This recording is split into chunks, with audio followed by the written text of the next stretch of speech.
Hey there. My name is Jennifer Party, and I am a singer, a musician, and songwriter, and I'm also an astrologer. And I am just coming back to YouTube recently and making some new content after basically taking a few years off. So I stumbled down a rabbit hole the last few days of basically content about YouTube creation, like advice for people who are starting a channel, trying to grow subscribers, that kind of thing. And I stumbled into a guy just yesterday named Eric Wen, and he does tip videos for people who are trying to grow their channel and understand how to be more effective in video. But he also has a really big interest in typology. And so he was actually breaking down typologically a certain YouTuber and why they are who they are, how they present according to their typology. And I thought, that's really cool. Combining that kind of effectiveness of strategy and what is seen visually in YouTube presentation with typology. That's like really cool. So I get in a little conversation with Eric in the comments and mention that I've been interested in typology and brain psychology for a really long time. And also that I'm an astrologer. And Eric was curious about this, like, those two things seem very different. They don't seem to mesh. So this is my video to try and explain. And also, it's a video for maybe anybody who is curious about how astrology in and of itself might be considered a typological system. So first of all, a little bit about me. As I mentioned already, I have been interested in typology and psychology for a very long time. When I went to school, I studied psychology and I got really into the neurological and cognitive side of things. That's what I specialized in when I was in school, while I was also studying music. So I've always had these two loves for a very long time. And in fact, one of the ways that I personally got into meditation, another love of mine, and another thing I do is I teach meditation, is by reading this book, Zen and the Brain. So it basically was a book that proposed that meditating can change how the brain works structurally. It can help you to be more effective and holistic in how you see things. So that really got me excited because I love systems and evidence and being able to see in reality how something seemingly mystical might manifest and have very real concrete effects. So, astrology. I got into astrology about 11 years ago, and this was about 2 years after I had a psychotic break or mystical kind of experience. And this would take a lot of time to go into in and of itself. It would be a whole separate video. But basically, the point is that I don't think I would have gotten into astrology had something not cracked me open and made me interested in paranormal, the spiritual, kind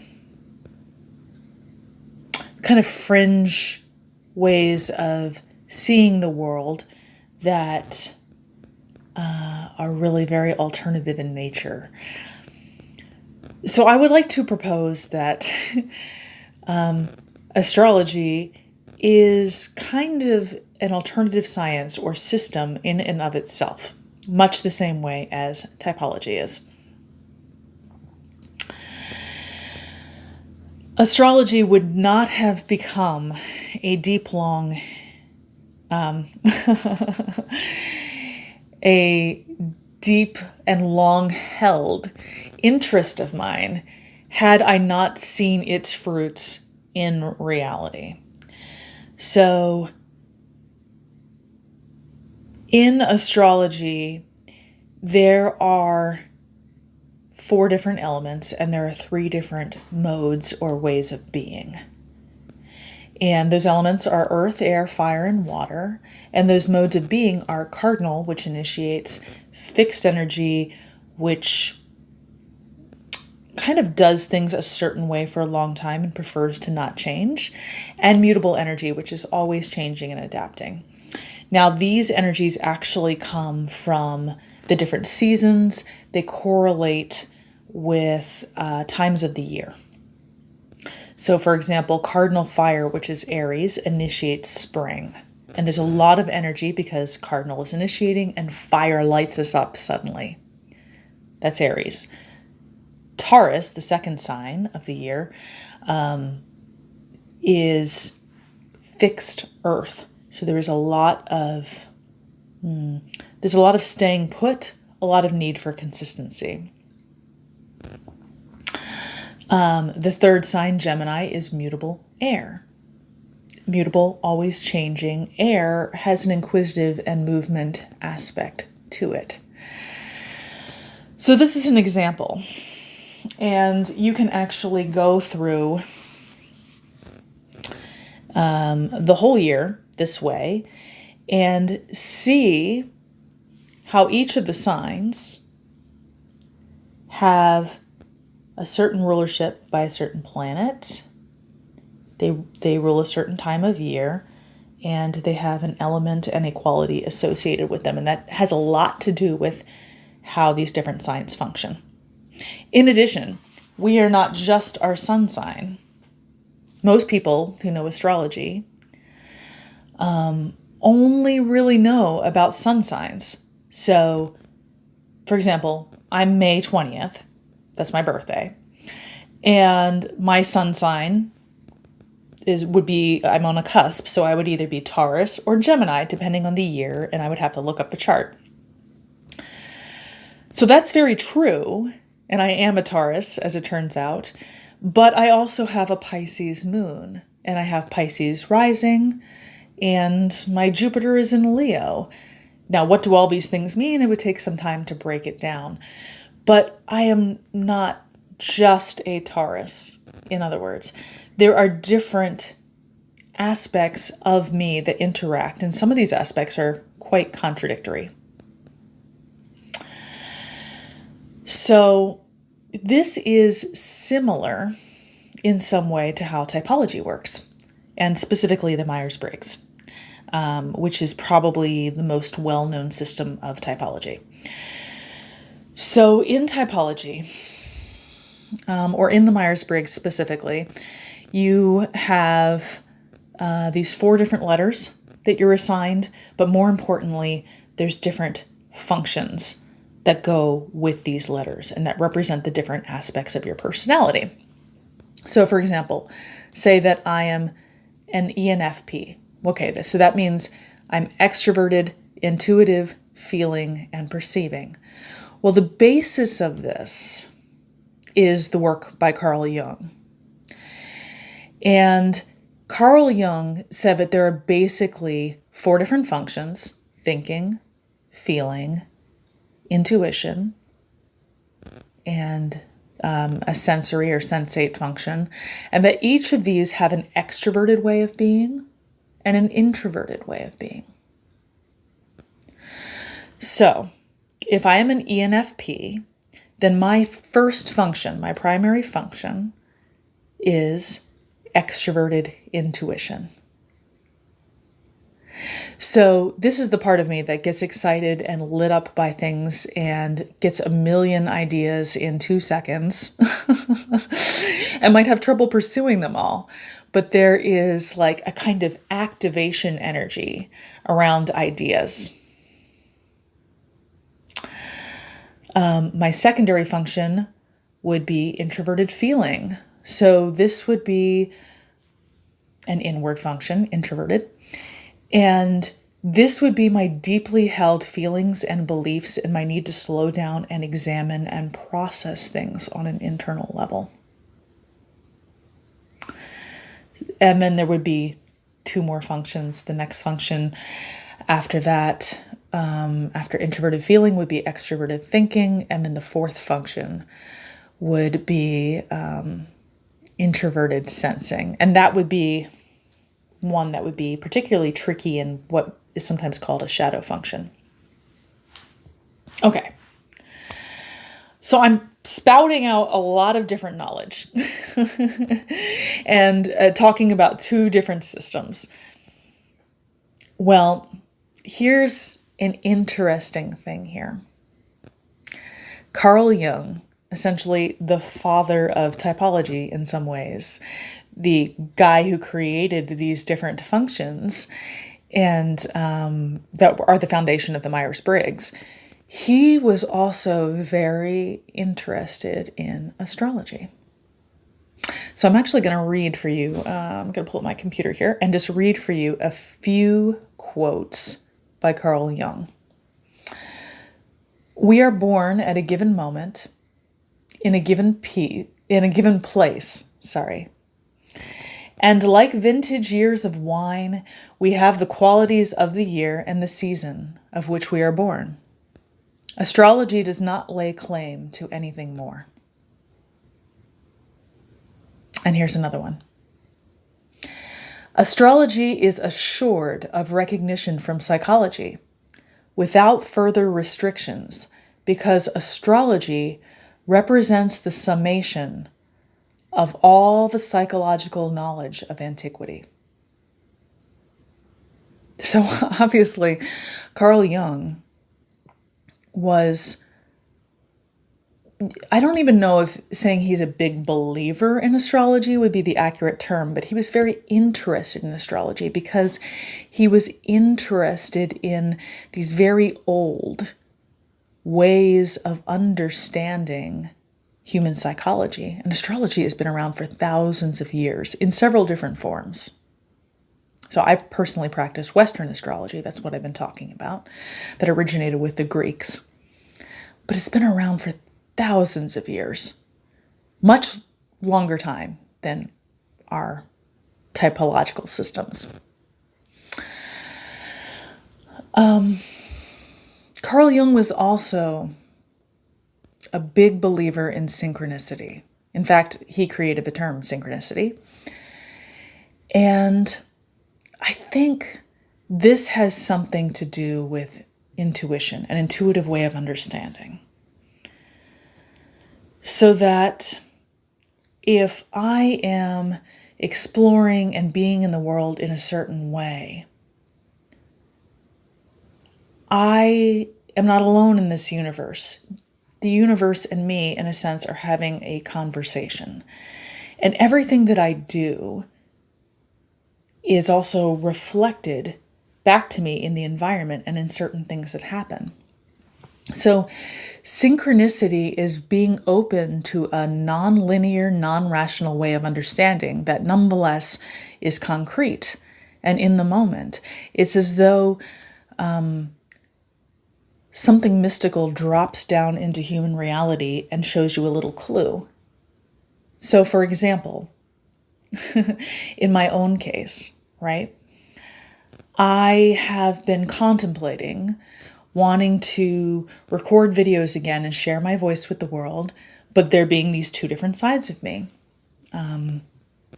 music and astrology, to be simplistic. Those are my two biggest passions, right?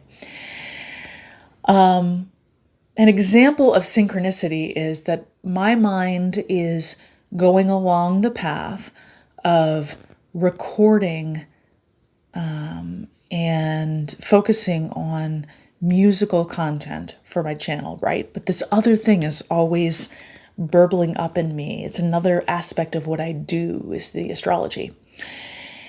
And as I'm investigating this, as I'm investigating strategies for recording again and for sharing via YouTube, I happen to stumble into a person who's interested in typology, and we get into this conversation. And this guy, Eric Wen, says, astrology and typology seem totally different to me. I would love to hear more about how for you they are the same, right? So this is an example of synchronicity. It's an invitation for me to share my voice in a way that maybe I wouldn't have otherwise. The universe gave me an opportunity to engage and respond. In the moment, something was coming up, and it was an invitation for me to respond. So this is basically my response. Why am I interested in astrology? How do I consider the typological system? Well, there is a system within astrology, right? Also, a big champion of astrology happened to also be basically the creator of a typological system without knowing it. Myers-Briggs came after Carl Jung, but it's based on his work. And if I look at my chart, here's my chart. You know, some of these things that we talk about in Myers-Briggs, like extroverted intuition, for example, there are other ways of seeing this in a chart, demonstrated. It's a parallel system, astrology and typology, right? So I can maybe see an example of extroverted intuition in my chart by looking at my Mercury and how my Mercury works. Okay, so here's my Mercury. It's in an earth sign, so it is very concrete. Now, Mercury represents how I think and communicate. So I am in an earth sign, very concrete. Taurus rules the throat. I am a singer.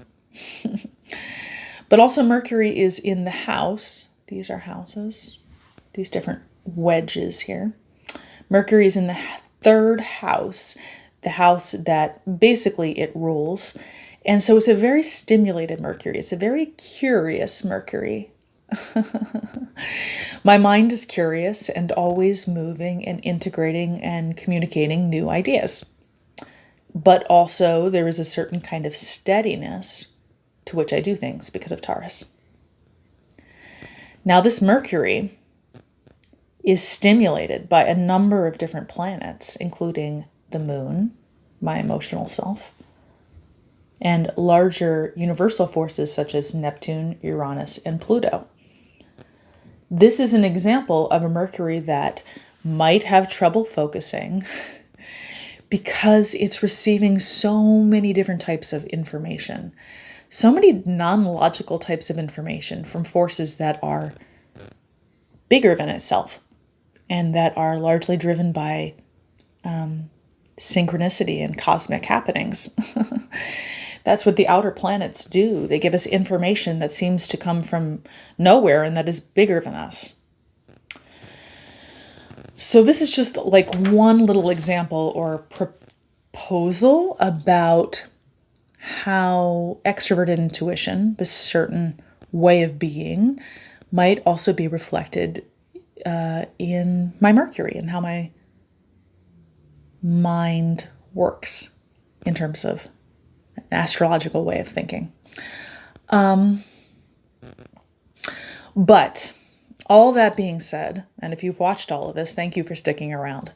All of this being said, I don't think most people who are largely rational and concrete, I don't think most concrete, rational people would find astrology a particularly, I was going to say a particularly useful system. It is very useful. But I think there is a certain way of being, a certain mindset that disallows mystical systems. And astrology in many ways it's practical, but it's also a mystical system. So if you're not in a place where you're tuned into synchronicity, where you're willing to engage with non-scientific systems and experiment and observe for yourself, if your main source of credibility is understanding scientifically how things work and things that are proven, probably astrology is not for you. But for those of you who have an open mind and you're interested in learning more about yourself and experimenting and observing what might be possible, astrology opens a wonderful doorway of conversation. It's a doorway that allows you to delve into your own psyche and understand how you are the way you are, why you are the way you are, and why and how you have these different ways of being that seem contradictory. So I hope this has explained a little bit to you about why I love astrology, and I would be happy to explain more sometime. And it's been good to be here and to talk to you guys. So I will talk to you more later. Bye.